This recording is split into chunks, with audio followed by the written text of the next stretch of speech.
I'm on the Young Turks with Cenk Uygur, who's a non-practicing Mhm. Muslim, as far as I understand, and we've debated this Mhm. war like 15 times on the air, and sometimes we Yeah. are respectful, and sometimes we yell at each other.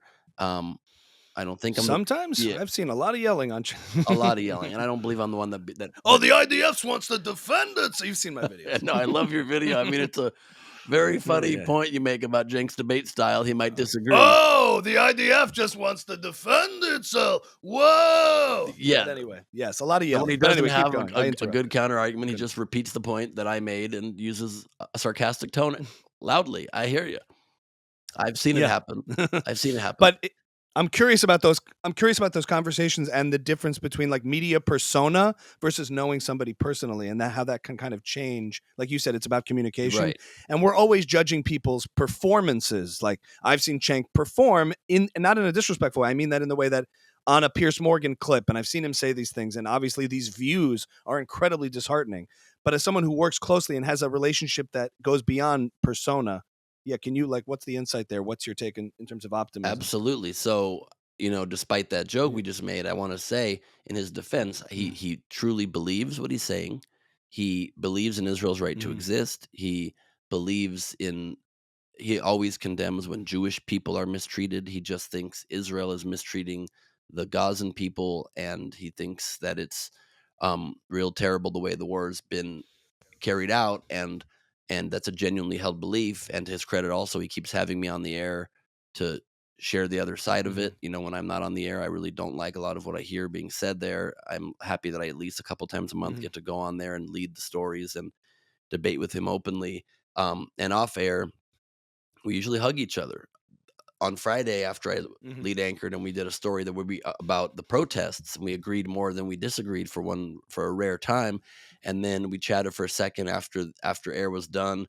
He was about to go up to his office, and we shook hands, and then he opened his arms for a hug, and I came in to hug, and I went the wrong way, and he went the wrong way. We almost kissed. We almost kissed. He Cenk seems like, to his credit, of all the things I disagree with him on almost everything, but he does look like he gives a good A hug on great level, hugger. right? Yes, he He's a does. It's A Bear ton. Hug Fridays, everybody, at the Young 100%. Turks. Bring it in, 100%. Anna. 100%. Bring it in, Ben. Here we go. Hugaboo, wugaboo. Facts. That I can see. Facts. I can totally see. And I just watched the other day a 2-hour debate that he did with a libertarian guy on his side against Dave Smith. yes, Yeah, Dave Smith. against Dennis Prager Yeah, and someone on his side. I can't I remember who it saw. was.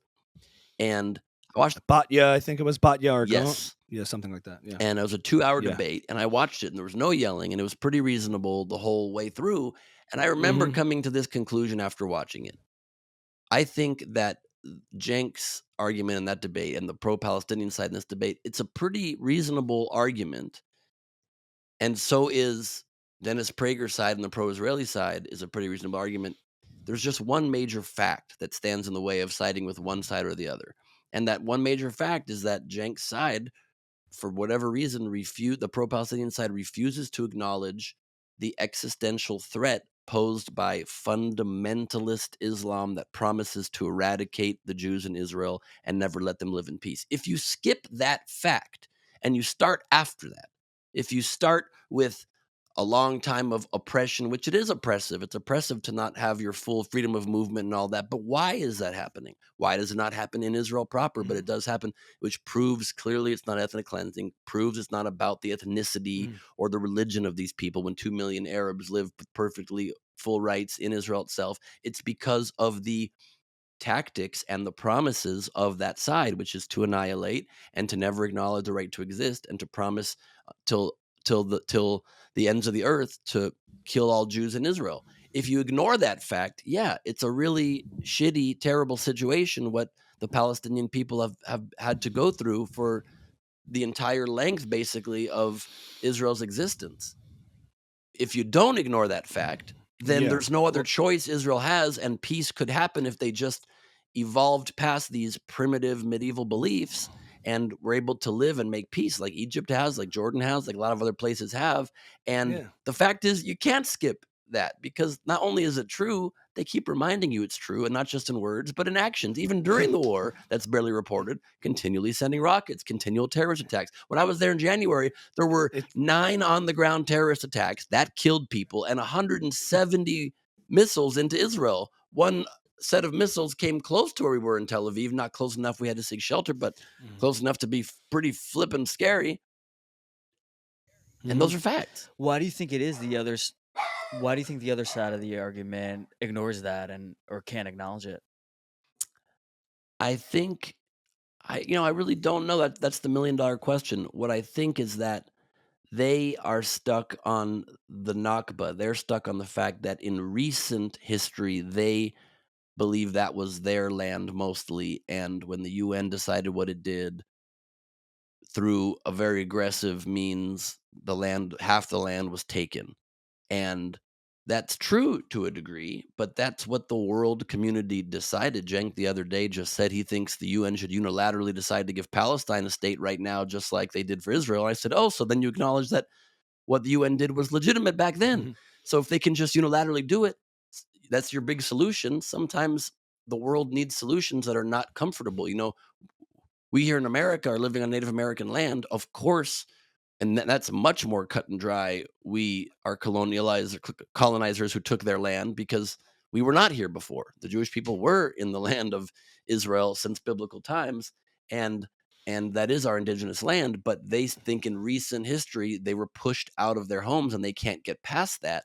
And I say, while that is disputably true, part of that is true, part of that is not true. We were there as well at the time. We were there before. We had been kicked out. We were returning to our homeland, but There also wasn't this sovereign, idyllic state of Palestine that they talk about that was sovereign and that never prosperous, existed. and there, that didn't, so it presumes a usurper narrative, Right. that something came in, as opposed to there were tensions with local peoples, and therefore this need to create a Jewish state in Palestine had been there for many, many, many years and decades before they start. I always get questioned too, like, what I think this guy thinks the conflict started on October 7th. What about 48? I'm like, well, what about the 20s? What about the 30s? And we just had a Syrian Jew on who talked about all of the Jews expelled and that are refugees, and in the way that part of the world was cut up at that time, post Ottoman Empire. Like, nobody questions the legitimacy of any other state created except the Jewish one. Right. So I just, Right. And so 100%. so it is puzzling. It's puzzling. And Yeah. so I say, look, this is 75 years ago. It's relatively modern history, but it's also history at this point. Israel is established as one of the great nations on this earth, one of the most productive nations, a nation that has created so much of what we use every day. Like the concept of a divestment and boycott movement is really incredibly stupid if you actually do every product that Israel and Israelis from Israel invented and affected. Throw away your iPhone, throw away all of the things that you love. Don't drink coffee. You know what I mean? Don't do any of the things that don't drink Starbucks, whatever it might be. You can't. The country's very clearly going nowhere. And so, yes, if you're going to stick forever to the grievance of 1948, 1947, then you're going to not ever be able to solve this problem. If you're able to at some point say, look, we tried to fight then, the day after the UN established Israel, many of our brother nations attacked with us, Israel won. Okay, we tried again. We tried another war. We lost again. After maybe 2 wars, maybe you have to say, okay, this is now the facts. This is a land of Israel. Do we want a The nation or the not? Or ca- do we want to keep arguing that one thing over and over again? yeah, the catastrophe narrative, it's only a catastrophe because you failed to destroy Israel and you failed to wipe Israel off the map. And that's the catastrophe. Exactly right. Which is And not the way it's framed. They always start with these people were kicked out of their homes. What and they leave out this inconvenient, like, there's this confusion with the marginal and the fundamental, like you discussed. You mentioned that what's fundamental is this radical ideology, radical Islamic fundamentalism that must destroy the Yahud and all the Jews in Israel and around the world. And that's treated as a marginal issue. And it's the same here. Like when they talk about the Nakba and they talk about that narrative, the fact that there was war declared on Israel, across the board from neighboring Arab states, that's treated as a marginal issue when it's the fundamental issue. So there seems to be a right, confusion around fundamental because that it and the literally conflict. determines whether you exist or not, whether you get slaughtered to the last person or not, whether you have a nation or not. it couldn't be more germane, couldn't be Right. more fundamental. And that's exactly right. Each issue, they try to push it to the sides. Like in some of my debates with Cenk, even like any legitimate point, it's just, I find, and maybe I'm biased, but I find that we on the pro-Israeli side and the pro-Jewish side acknowledge a lot of points. We really are trying to acknowledge every fact and live in this real reality. And then I'll say things on the other side that are also fact, undeniable, like Hamas uses human shields, their own people's human shields. And Cenk will go, "Oh, we're still saying human shields?" It's like, yeah, we're still saying it because it's still a fact.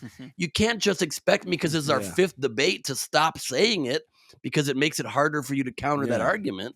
That's ridiculous. And so you're exactly right. They don't acknowledge these fundamental. I just really want to get my Cenk impression in there also. That was very That good. was good. I liked. Thank you. Yeah. I was and part of it is also that